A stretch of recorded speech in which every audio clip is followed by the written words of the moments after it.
dafa am ñoo xam ne nii dañuy ñëw comme man Ndack j'ai pas de pseudonyme mais ñeneen ñi dañuy ñëw andi ci beneen tur moo di tey da nga tudd Cheikh Thiam mais ñu yokk ci leneen mu di l'ambassadeur le pourquoi tey ambassadeur lu tax nga jël sa tur yokk ci mbir moom ne waaw poser nga question bu am solo bu Sénégalais yu bari bëgg a xam lu ko waral ndonte wax naa ci parfois ci ay plateau bu ma seqoon y compris sa njaatige fii ci kër gi mais comme ñun ay ndaw lañ waxtaanu ndaw xam nga mën na gën a yànji daal effectivement en 2014 dama nekkoon ci benn réew bu ñuy wax Tchad bokkoon ci benn collectif boo xam ni moo dajale woon jeunes artisans yi nekk Tchad muy les danseurs les peintres les chorégraphes même les femmes tisserantes yi nga xam ne dañuy liggéey ci wàllu traditionnel ci affaire kii ak ñiy yatt ak ñiy fecc ak ñiy ñaw ma nekkoon chargé de communication collective bi suñu bureau siège bi mi ngi nekkoon centre culturel français bu N'Djamena mooy actuel l'UFT l'institut français actuel à l'époque noonu la tuddoon CCF ma nekkoon ku yoroon kaddu gi rek dama daan parfois di jël ay kaddu ñu may jox may wax mais ni ma daan waxee di def ay discours 45 à peut-être 50 minutes daw ma yor papier et moo taxoon mu tikkee directeur artistique bi tubaab la woon benn jour mu woo ma ci bureau ni ma Cheikh dama la soxla ma ñëw ci bureau man ak Ricardo mu ni ma Cheikh dama gis éloquencité bu nekk ci yow te doo lire après ma wax ko sama jaar-jaar affaire bi jaaxal ko nag bon ci la ni ma tu sais quoi ma ni quoi mu ni ma toi tu es une luciole et tu peux faire l'affaire ma ne ko quelle affaire mu ni ma tu peux être l'ambassadeur de la jeunesse africaine mu ni ma mais pour nga gëm ko il faut nga engagé wu ci pour nga doon ko il faut nga ñibbi sa réew dem engagé wu ci politique est-ce que tu aimes faire de la politique ma ne ko non j'aime pas faire de la politique mu ni ma si tu la fais pas elle te fera un jour il faut que tu prennes tes responsabilités tu as une mission à accomplir pour la jeunesse africaine loolu en 2014 bon j'avais pas pris ça très au sérieux 2016 2017 2018 ma dem Amérique 2018 2019 2020 2021 yàlla mi dara tawut ma xamante fa ak benn sénégalaise bu ñuy wax Didi Fall Dior Fall mu jiite fa benn fondation bu mag bu ñuy wax 1 Million Women fondation bi noonu la tudd fondation buy œuvrer pour les cas sociaux des femmes africaines yàlla dogal moom it mu am benn congrès bu mu invité ci bu mu organisé woon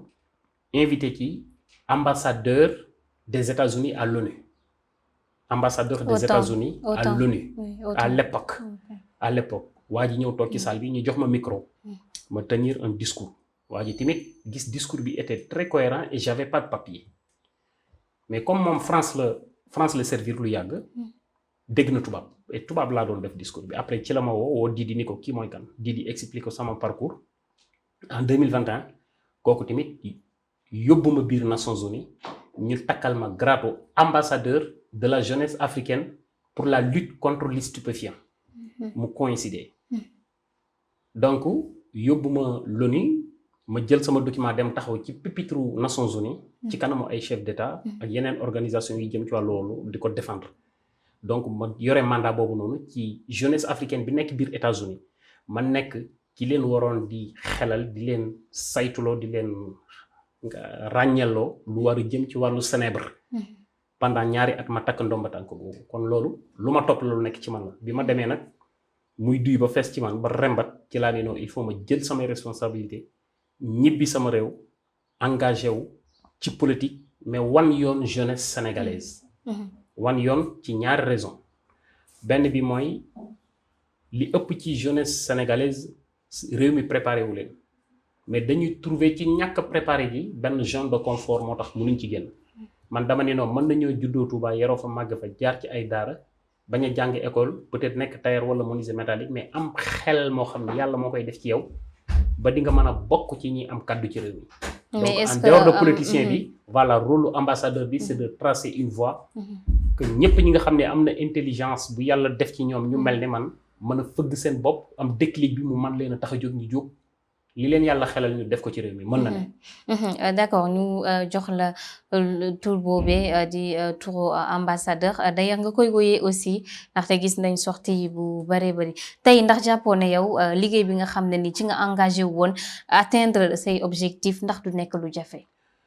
effectivement question bi pertinente na dina jafe d'autant plus que dañu nekk ci réew moo xam ni vocation première bi suñu leader yi suñu njiit yi su ma nee njiit mooy ci wàllu politique ak ci wàllu diine waroon a am mooy vers une sensibilisation d'une conscientisation de la jeunesse de ce pays parce que jeunesse bi ñooy mujjee nekk ay mag soo xoolee réew bi presque juróom-ñaar fukki sénégalais yooyu jël ay xale lañ mais dañuy yàgg dund ci benn système d'abrutissement de d'hypnotisation de zombification que on a tout le temps une jeunesse inapte donc loolu moo tax ma xam ni dina metti et dina metti évidemment parce que Sénégal ni ñu ko tëggee dafa am ay mbir yu fasantikoo yu fi am question bi nga laaj sax xamu ko metti gi muy gën a metti ci man par rapport ak beneen leader politique ci réew mi man dafa am ñett yoo xam ne ay obstacle la dama ko am te benn Moussa Diakhaté mën na ko bañ am beneen politicien mën na ko am benn bu njëkk man sama position géographique dafa nécessité ma doubler plus d'efforts pour tekki dara ci politique ci réew mi d'abord Touba laa juddoo sama position familiale dafa ma obligé ma war a fournir plus d'efforts pour tekki dara ci réew mi ndax ab géwal la loolu la ma Sénégal imposé juddoo Touba gi mooy obstacle bi mooy damaa judd ci réew moo xam ne dëkk boo xam ni dañ leen nàmpatal tàggat leen ci toppe ci wàllu politique maanaam pour dëkk Touba tudd Cheikh sant Thiam nekk leader tekki dara ci biir Sénégal tu fais deux obstacles d'abord mooy réew dëkk bi nga dëkk duñ la mës a gëm parce que loolu la ñu xam beneen ñi la fi war a propulser nga xam ne mooy oligarchie bi duñ la mës a gëm parce que bokkoo ak ñoom peut-être noo leen tudd dañuy ragal nga ravir leen l'aveu moo tax ça va être très compliqué mais je dois faire plus d'efforts pour leur convaincre quand les situations pareilles se présentent début bi duñ la gëm mooy ay nit buñ juddoo yaru màgg ci toppe nga judd ci seen biir jékki-jékki rek rëcc di woote duñ la gaaw a gëm c'est pas parce que yow la ñuy weddi mais ñoom seen bopp la ñuy weddi parce que gëmuñu seen bopp xamuñu ko moo tax yow boo ñëwee da nga leen di choquer mais au fil du temps ngay forcer ci yoon bi bu demee ba leer dañuy jékki-jékki rek màbb ci sa kaw parce que dañuy gëm ni mën na nekk loolu benn obstacle la bi ci des comme ni ma la ko waxee ma judd ci askan boo xam ne muy askanu géwal entre guillemets ci biir Sénégal moo ma ko imposé dañ koy caster mu indi ay jafe-jafe yoo xam ni ñoom it ci seen bopp mooy li ñu Sénégal proposé ci ku war a wax ñu dégg ko depuis les millénaires mais Sénégal ak système yi fi am dafa fasanti ko ba dañu ravir la vedette maanaam ñun dañoo war a toppe ci wàllu wépp waruñoo tekki dara bu dee ci diine ab géwal dafa war a toppee bu dee ci politique ab géwal dafa war a toppee donc boo génnee ci seen biir di woote da nga leen di choquer ñoom it ma am intérêt pour convaincre leen beneen bi ci des dëkk bi ma dëkk Touba par rapport ak ñi nga xam ne ñooy wane nit ci biir Sénégal muy les médias du Sénégal soit les journalistes les techniciens les chroniqueurs les syndicalistes les penseurs les chercheurs les universitaires dañuy ragal ku dëkk Touba di wax lu doxul ci moom ci Sénégal parce que Touba dayoog Touba moo toll noonu soo dëkkee Sénégal di wax li ñàkk a ñokk ci Sénégal mën ngaa wax bu Koupentoum wax bu Gossas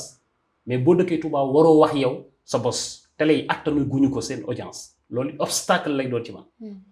comme da comprendre nga li may expliquer moo waral yenn soi-disant émissions yi nga xam ne jàpp nañu képp ku am lumière ci réew mi ñoo la ko war a jox doo ma fa gaaw a gis parce que obstacle boobu yow yaa bëggut a dem wala am na ci yoo xam ni maa bëggul a dem am na ci yoo xam ni je suis censuré pas censuré d'une manière négative mais d'une manière comme li ma la wax ay bulle la yoo xam ni il faut nga toj ko maintenant c'est à moi de fournir plus d'efforts pour ma dem toog ci seen jataay waxtaan ak ñoom sera une obligation qui s'imposera en eux donc ce sont mes efforts qui doivent me donner cela c'est pourquoi effectivement wax nga dëgg ba nekk ni koo xam ni damay bari ay obstacles. D'accord ba am nga sànq lu yëkkati débat boo xam ne nii c'est un peu banalisé au Sénégal. balaa ñoo ñëw ci sa parti on a l'habitude de dire que ne diw lii la diw lee la. maanaam caste les familles castées ñuy dund lu doy waar diw tëgg la diw ñeeño la diw. maanaam fii la dëkk tukkuleer la waruñu jiite ñu dem ba tey séeréer warta jiite tukkuleer warta jiite séeréer géwél warta jiite tëgg loolu ndax jotul idéologie sénégalais idéologie daal di changer ñu jàll ci leneen. non effectivement loolu xam nga Sénégal rek la amul feneen ci àdduna bi ndonte bu amee du nekk loo xam ni sur la place publique dafay feeñ parce que bon soo demee aux États-Unis dina am ay famille bourgeoises am na ay familles yoo xam ni c'est des moyens respectés et tout mais la gestion publique ce qui est conféré dans la République loolu ñëpp ko bokk donc Sénégal gëm naa ni dinañ ci génn mais génn bi mooy li ma la wax il faudrait une éducation parfaite ñu jàngal nit ñi instruire leen yar leen ci cohésion sociale cohésion nationale et l'amour de la patrie loolu rek moo mën a am nit ñi doog a am benn égalité bi sinon li nga wax dafa nekk lu compliqué boo xoolee daanaka série bi gën a dox ci réew mi sax ci yooyu lay wax yu mel noonu jàpp naa ne avec le temps dina changer ñun it am nañ ci rôle mais rôle fondamental bi état bi moo ko am te état bi loolu pour moom c'est un tabou comme yeneen sujet ni ñu nekkee tabou mënuñ ci dugg